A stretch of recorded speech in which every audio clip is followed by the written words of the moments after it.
Hi, my name is Bob Roth, and I'd like to welcome you to this short introduction to what Transcendental Meditation is and is not, a little bit how it works, some of the benefits, and how you would learn the technique. So we're all on the same page. I want to start right off with a very simple working definition of Transcendental Meditation. Number one, TM is a very simple technique. It's simple not because it's simplistic or a beginner's meditation, but because there's an elegant simplicity to the practice. Very profound, elegant simplicity to the practice. Number two, it's natural. There's no manipulation, there's no suggestion.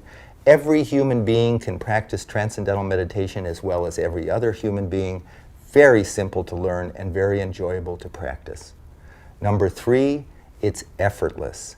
Effortless in contrast to many other meditation techniques which involve concentration or control of the mind, trying to clear the mind of thoughts. This is completely effortless, as we'll see in a few moments. It's practiced 20 minutes twice a day, sitting comfortably in a chair with your eyes closed. It can be done, on a train. It can be done on an airplane. It can be done in a car if someone else is driving. But it can be just done, it's just done sitting comfortably. It's a silent technique with your eyes closed. And this is what it's not. It's not a philosophy. I have no philosophy for you. When you learn Transcendental Meditation, no one's going to give you a TM philosophy of life. There's no philosophy whatsoever. It doesn't involve any change in lifestyle. You don't change your diet or anything. And the third thing is there's nothing to believe in. I want to emphasize that because sometimes people think, oh, when I learn to meditate, I have to believe in it for it to work. You can be 100% skeptical and the technique works just as well, the benefits are just as profound, as if you went into this thing thinking, oh, I believe in meditation, it's going to work. So there's no belief whatsoever. So to understand what Transcendental Meditation is, and to understand how it compares to other forms of meditation or self-development, I like to use the metaphor or the analogy of an ocean. You're on a small boat, you're in the middle of the ocean, out in the middle of the ocean, and all of a sudden you get these huge swells, these huge 40, 60-foot high waves, and you could think, oh my God, the whole ocean is in upheaval. Well, not really, because if you do a cross-section of the ocean, you see these little 40-foot high waves, and the ocean is like, in reality, a mile deep. And the ocean is active on the surface, but at the depth of the ocean, it is naturally silent. And it doesn't matter if those waves are 200-foot high waves. At the depth of the ocean, untouched, it is naturally silent. That's the nature of the ocean. Active on the surface, silent at its depth. And the analogy is our mind. The surface of our mind is the active thinking mind. All the things that we're thinking about all during the day. It's like the waves on the surface of the ocean. And I like to call it the gotta mind. I gotta do this, and I gotta do that, and I gotta call him, and I gotta call her, and I gotta make a list, and I gotta find the list, and I gotta make a new list, and I gotta get going, and I gotta slow down, and I gotta get to sleep, and I gotta wake up. I'm sure everybody's had a gotta mind at some point. And there's a natural inclination, a natural desire to have some inner calm, some inner clarity, some inner focus, some inner inspiration, some inner peace, some inner happiness. Natural. And the operative word there is inner. And the question is, where is that inner, and how do we get it? How do we get there? Deep within every human being, the mind of every human being, deep within all of us, is a level of the mind that is already calm, already settled, already wide awake. The ancient meditation texts use very big words. They say it's a source of our unbounded creativity, unbounded intelligence, happiness, focus, clarity. It's there. It was there. If it's there, it was there yesterday. It's there right now. It'll be there tomorrow. We've just lost access to it. We're stuck up here. We're stuck up on the surface gotta level. And Transcendental Meditation is a simple, natural, effortless technique that allows the active thinking mind to just all of it to just settle down and experience quieter levels of thought and quieter levels of thought, and then experience what has been called the source of thought, or the unified field of consciousness, or transcendent level of the mind, pure consciousness, within every human being. Now here's a question. How do we know during transcendental meditation that that's actually happening? How do we know something substantive is taking place, that we're not just imagining this? And we know from science. And why do we know from science? Because we know from science mind and body are not just interconnected. In many regards, mind and body are basically one.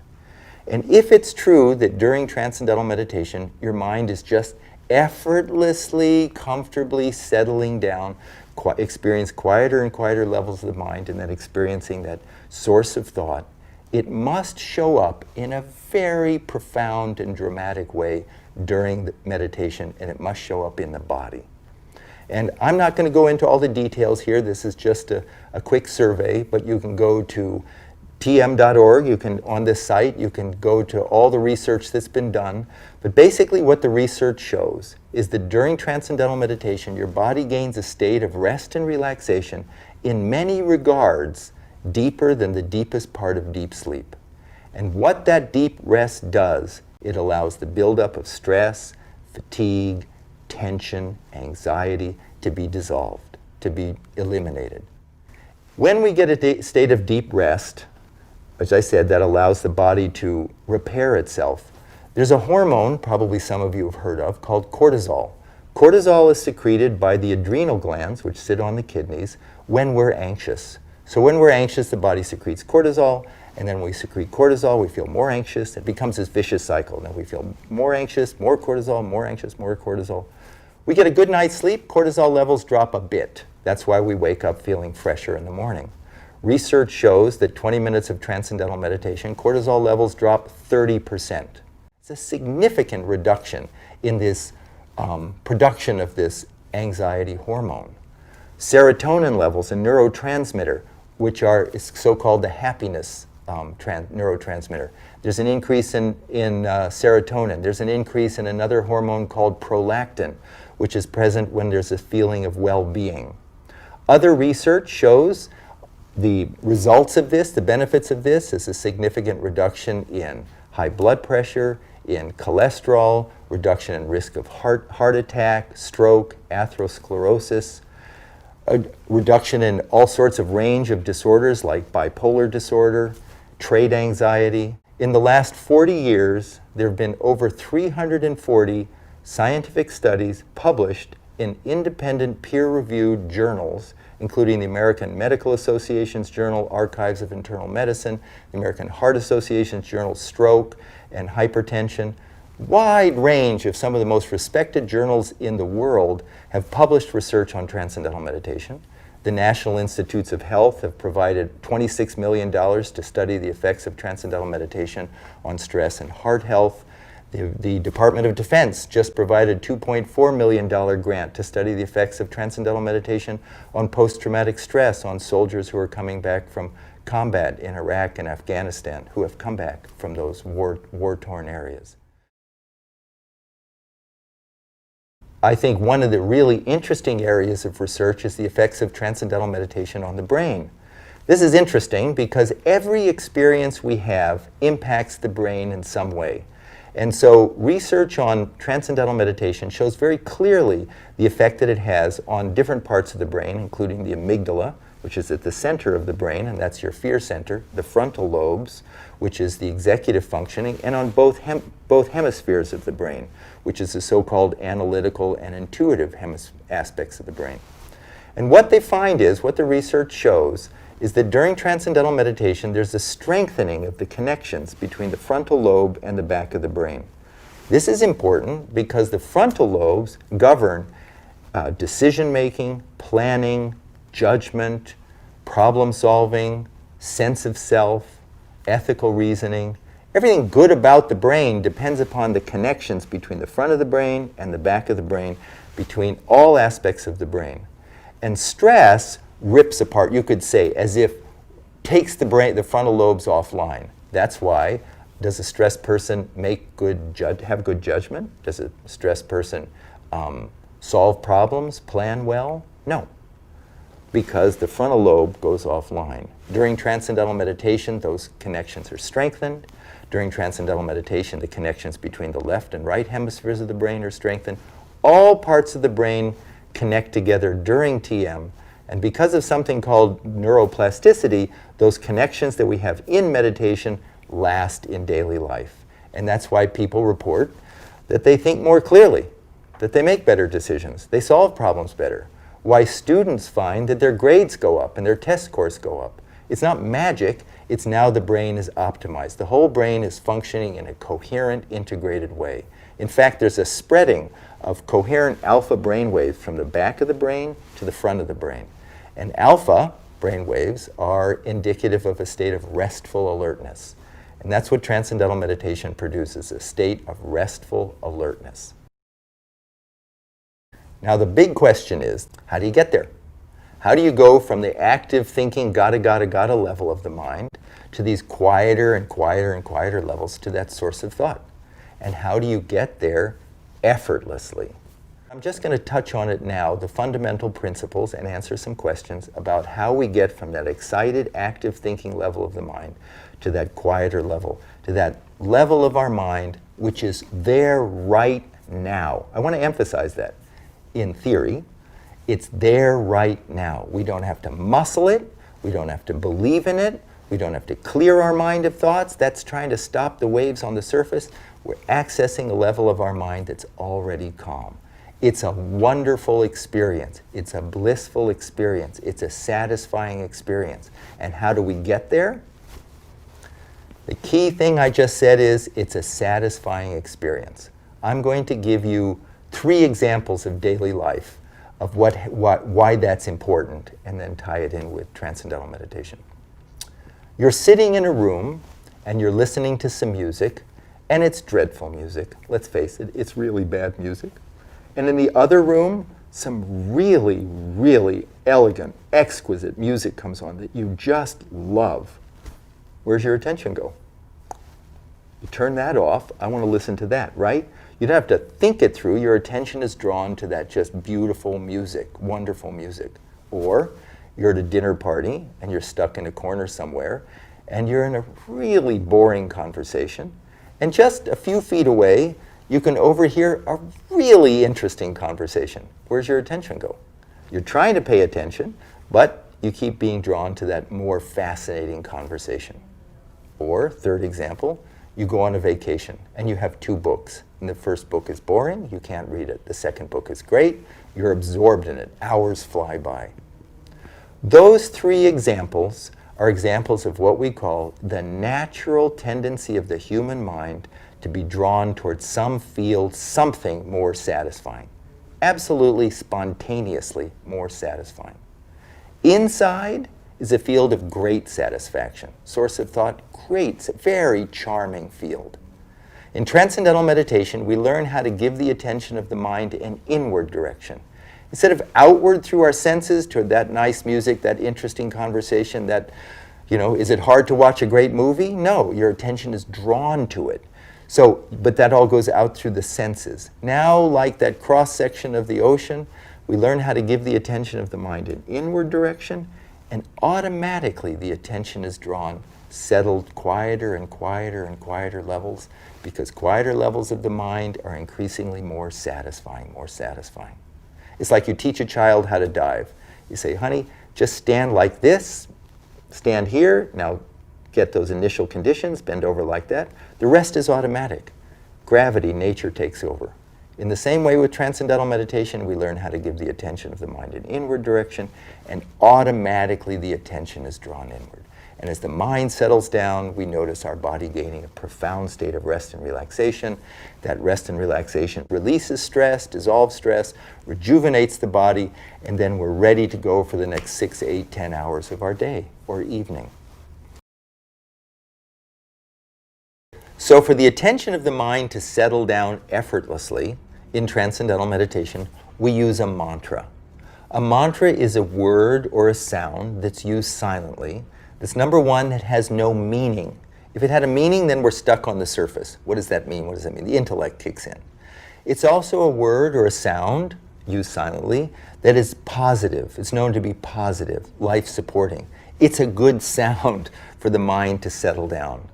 It's a sound, a mantra has been used for thousands and thousands of years for just this purpose. Transcendental meditation is always taught one-to-one by a trained, certified teacher of TM. I need to emphasize that. This isn't Transcendental meditation is not a mass meditation. It's not something you learn out of a book, not something you get from a tape. The technique is taught over 4 consecutive days of about an hour to an hour and a half a day over 4 consecutive days. And the first day, always one-to-one with a trained teacher of Transcendental Meditation, certified teacher. And at that time, what you learn from your teachers, you're given a sound, the proper mantra, proper vehicle for you to settle down, and you're taught how to use it properly. Both things are absolutely essential. This meditation dates back thousands and thousands and thousands and thousands of years. It predates all the isms. It's not a religion. It's not a philosophy. It's a universal human being practice. And from that tradition of Transcendental Meditation, called the Vedic tradition of teachers, it has been passed on from teacher to student, teacher to student, teacher to student, always in an oral tradition over thousands of years. And the most recent great meditation teacher was Maharishi Mahesh Yogi.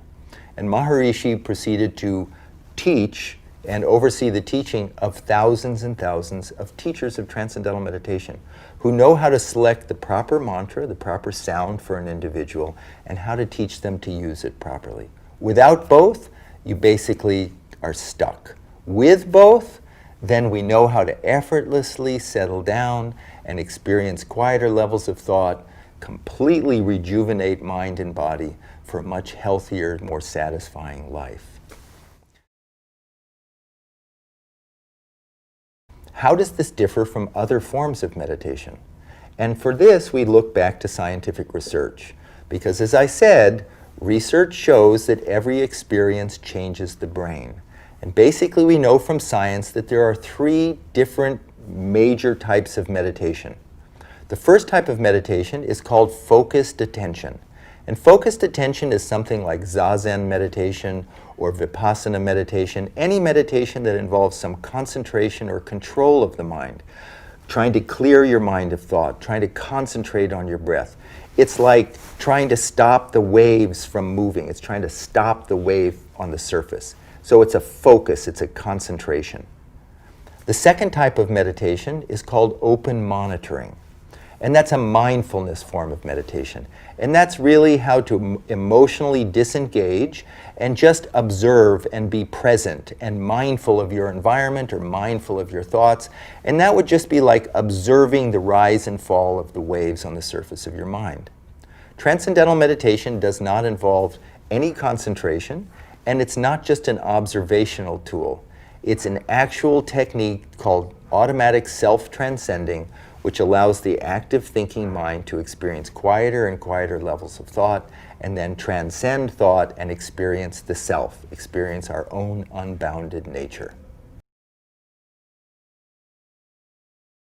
Many people ask if you have to sit in a particular posture when you practice Transcendental Meditation. Do you have to sit up straight with your back erect, with no back support? Do you have to sit with your legs crossed? The beautiful thing about Transcendental Meditation is we just sit comfortably. In a chair, we can sit up in bed, sit however we want, sitting up comfortably with the eyes closed. No particular posture is needed. And it looks just like this from the outside. So when you practice TM, you just sit comfortably.